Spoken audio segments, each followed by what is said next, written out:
ये जो chief organiser Maryam साहिबा मुस्लिम लीग नून की चीफ ऑर्गेनाइजर कह रही हैं, फरमा रही हैं कि जी मुल्क को ईमानदार जजेस की ज़रूरत है, ईमानदार जजेस की ज़रूरत नहीं है।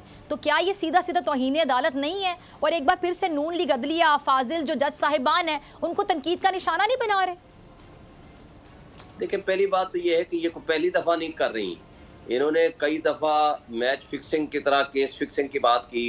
जब इनके खिलाफ फैसला आता है या आने लगता है, इन्होंने हमेशा ये यकीन रखते हैं ब्लैकमेलिंग पे, ये यकीन रखते हैं मनी लॉन्ड्रिंग पे, ये यकीन रखते हैं कि जो माफिया का हिस्सा जज नहीं बनेगा, ये मलिक अरशद की तरह के फैसले लेना चाहते हैं ब्लैकमेल करके।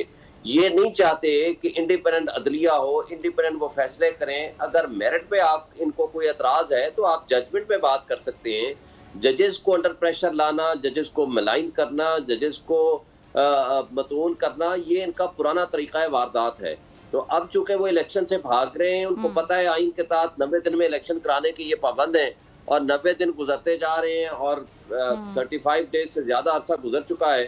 तो 35 डेज से ज़्यादा अरसा गुजर चुका है, 55 डेज से कम बाकी रह गया है।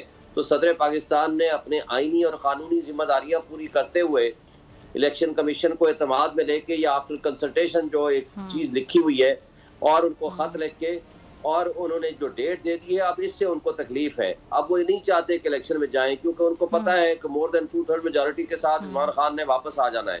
अब ये चाहते हैं कि कोई भी तरीका वारदात हो, कोई तरीका कार करें कि इलेक्शन मुलतवी हो जाए। मुल्क को इन्होंने तबाह बल्कि उसको पीआरआई नहीं कहा जा रहा है कि सदर साहब को तो इख्तियार ही नहीं है। देखें, सदर का जो अख्तियार है ना, वो मेरे पास बुक मौजूद है, सेक्शन 57 है इलेक्शन एक्ट 2017 का। वो ये कहता है कि the president shall announce the date और dates of the general elections after consultation with the commission. यहाँ सदर ने किसी से नहीं पूछना, सिर्फ कंसल्ट करना है इलेक्शन कमीशन को। यहाँ इलेक्शन कमीशन को 2 दफा खतूत भी लिखा और बुलाया, और चूंकि ये टाइम बाउंड मैटर है, वो उनकी कंसल्टेशन करने से उन्होंने इनकार कर दिया, यानी डेट देने से। लेकिन वो डेट वो दी है सदर पाकिस्तान ने जो डेट प्रपोज की थी इलेक्शन कमीशन ने। इसलिए ये जो कहा जा रहा है कि ये प्राइम मिनिस्टर की एडवाइस के पाबंद है, वो ऐसा कोई कंडीशन नहीं है। ये इसी तरह है कि जब कोई सिविल सर्वेंट कोई ऑर्डर पास करे ना, प्राइम मिनिस्टर किसी के खिलाफ सजा हो या कोई एडवर्स ऑर्डर हो, तो उसकी अपील जाती है before the president of Pakistan, और प्रेसिडेंट कोई एडवाइस लेने का पाबंद नहीं होता।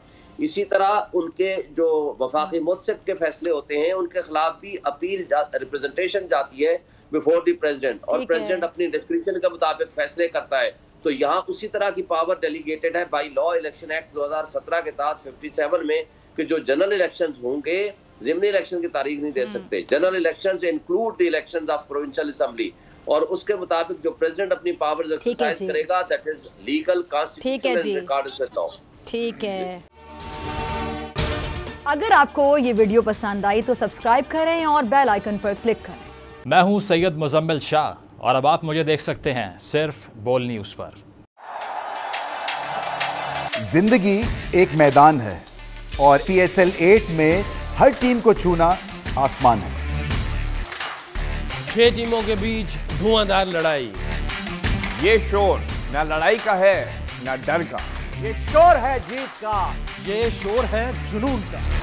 खेल का जुनून रोजाना रात 11 बजे सिर्फ बोल न्यूज़ पर।